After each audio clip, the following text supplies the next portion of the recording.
Your attention is like sunlight. Whatever you consistently shine it upon will grow stronger, more vibrant, and more present in your life. And that is the thought for today.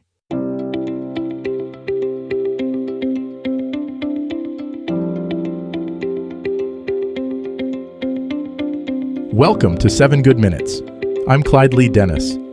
Thanks for joining me for what I believe will be 7 of the most enriching minutes of your day. In today's episode of 7 Good Minutes, we talk about how what you focus on grows and transforms your life through attention. Enjoy. There's an ancient truth that runs through every wisdom tradition, every psychology textbook, and every success story you've ever heard. What you focus on grows. It sounds simple, almost too simple to be profound. But this principle is perhaps the most powerful tool you have for shaping your experience of life, your relationships, and your future. By the end of this episode, you'll understand how your attention acts like sunlight and water to whatever you direct it toward, and how you can consciously choose to cultivate what you want more of in your life. Think about a garden for a moment. The plants that receive your attention, the ones you water, tend to, and care for, are the ones that flourish. The weeds you ignore eventually wither, while the flowers you nurture bloom more beautifully. Your mind works in much the same way. The thoughts, emotions, and experiences you focus on are the ones that grow stronger and more prominent in your life.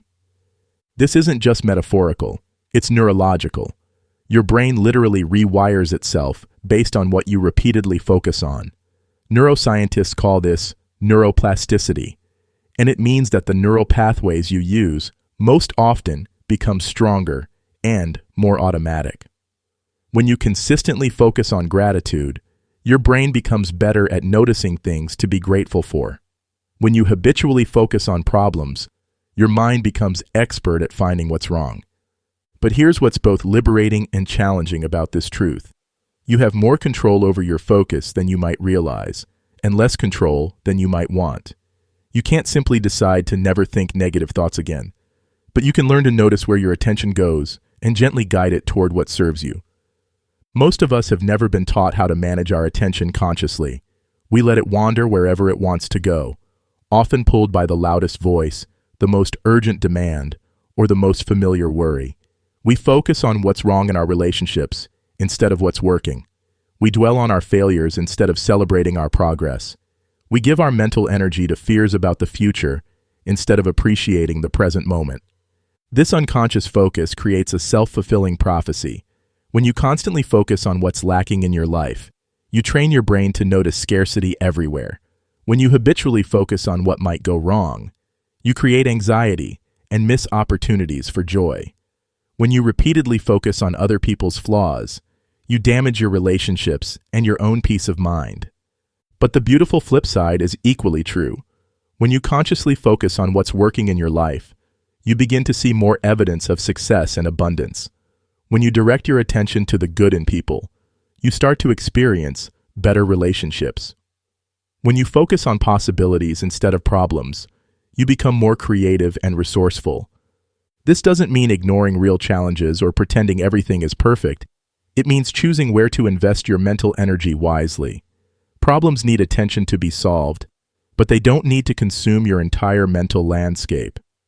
You can acknowledge difficulties while still choosing to focus primarily on solutions, growth, and what's possible. One of the most powerful ways to practice this principle is through gratitude. When you focus on what you're grateful for, you're literally training your brain to notice the good in your life. This isn't about forcing fake positivity. It's about balancing your natural tendency to focus on problems by deliberately noticing what's already working. You can also apply this principle to your relationships. Instead of focusing on what annoys you about your partner, friend, or colleague, try focusing on what you appreciate about them. Notice how this shift in attention changes not just how you feel about them, but how they respond to you. People tend to rise to meet the version of themselves that you see and focus on. In your work or creative pursuits, focus on progress rather than perfection.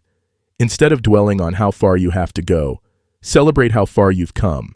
Instead of focusing on what you can't do yet, focus on what you're learning and how you're growing. This shift in attention will fuel your motivation and accelerate your development. The practice of conscious focus also applies to your self-talk. Notice whether you're focusing on your mistakes and shortcomings or on your efforts and improvements. Are you dwelling on past failures or focusing on future possibilities?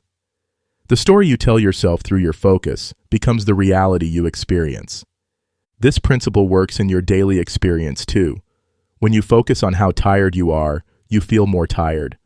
When you focus on how stressed you are, stress increases. But when you focus on your breath, on the present moment, on something beautiful around you, your entire state can shift in seconds. Learning to direct your focus consciously is like learning to drive. At first, it requires deliberate effort and attention. You have to keep catching yourself when your mind wanders to unproductive places and gently guide it back to what serves you. But with practice, it becomes more natural, more automatic. Start small with this practice. Choose one area of your life where you want to see growth. Maybe it's your health, your relationships, your work, or your inner peace. For the next week, consciously focus on what's working in that area, what you're grateful for, what's improving, what's possible. Notice what happens. Remember, you're not trying to control your thoughts completely. That's impossible and exhausting. You're simply becoming more aware of where your attention goes and making conscious choices about where to direct it. You're becoming the gardener of your own mind, choosing to water the plants you want to see flourish. What you focus on grows. This is both a warning and a promise. It's a warning to be mindful of where you direct your precious mental energy. And it's a promise that you have the power to cultivate more of whatever you want to experience in your life, simply by choosing to focus on it consistently and consciously. Your attention is like sunlight.